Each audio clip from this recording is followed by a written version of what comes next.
வீட்டுல ஒரு 5 பேர் இருக்காங்கன்னா யாராவது ஒருத்தருக்கு உடல்நிலை மாற்றி மாற்றி பாதிக்கப்பட்டுக்கிட்டே இருக்கு.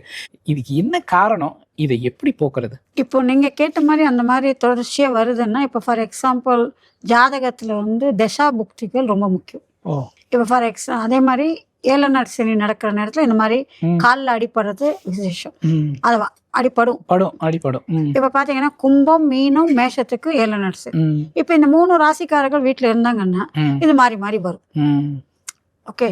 ஆனா என்ன வியாதிகள் இந்த மாதிரி இருந்தாலும் நம்ம கண்ணுக்கே தெரியாத வைத்தியனுக்கு நம்ம வாரி வாரி கொடுத்துட்டு இருந்து ஒரு பலிதம் இல்லாத இருக்கிறோம்னா வைத்திய வீரராக சுவாமி வழிபாடு ரொம்ப பிரசித்தி.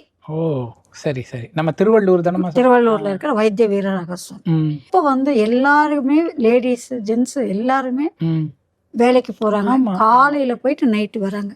அதை வந்து நடைபெற முடியல. அதனால நான் அதை எளிமையா ஆக்கி நான் எப்படி கொடுத்துருக்கேன். வைத்திய வீரராக சுவாமி போட்டோ வாங்கிக்கோங்க. சரி.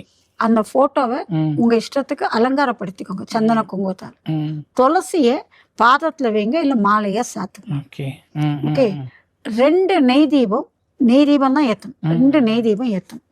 ஏத்திட்டு உங்களுக்கு விஷ்ணு சஹஸ்ரநாமம் பாராயணம் பண்ண தெரியும்னா விஷ்ணு சஹஸ்ரநாமம் பாராயணம் பண்ணுங்க. அப்படி இல்லைன்னா யூடியூப்ல போட வச்சுட்டு முடிஞ்ச பின்னு ஊதுவத்தி காட்டணும்.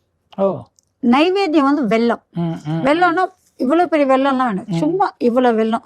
அதுவும் பெட்டடா இருக்காங்கன்னா சடனா அவங்களுக்கு வந்து ஸ்ட்ரோக் வந்துடுது, ஆஃப்டர் ஆப்ரேஷன் அவங்களால நடக்கும், இந்த மாதிரி இருந்ததுன்னா அவங்க கையால தொட்டு கொடுக்குற வெள்ளம் இத்தனோடு போதும். அது வந்து நைவேத்தியம் பண்ணி கற்பூர தீபாராதனை கொடுத்து பூஜையை முடிச்சுக்கும்.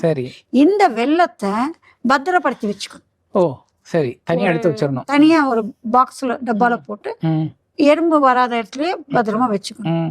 இந்த மாதிரி 12 வாரம் கலெக்ட் பண்ணணும். ஓ சரி. 12 வாரம் நெய் தீபம் ஏற்றணும், 12 வாரம் விஸ்வசாசனம் பாராயணம் பண்ணணும், 12 வாரம் வெள்ளம் நைவேத்தியம் பண்ணணும், 12 வாரம் அதை சேர்த்து வைக்கணும். 12 வாரம் முடிச்ச பிறகு ஒரு வாட்டி வைத்திய வீரராக சுவாமி பெருமாள் கோவிலுக்கு போயிட்டு வாங்க.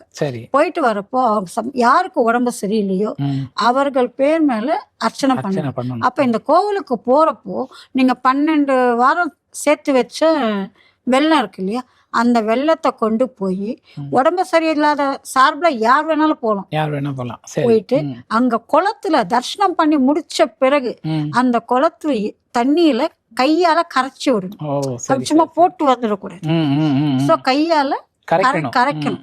அது மாதிரி கரைச்சிங்கன்னா இந்த பிரச்சனைல இருந்து பகவான் உங்களுக்கு விடுவித்து கொடுப்பார். ஓ சரி சரி சரி.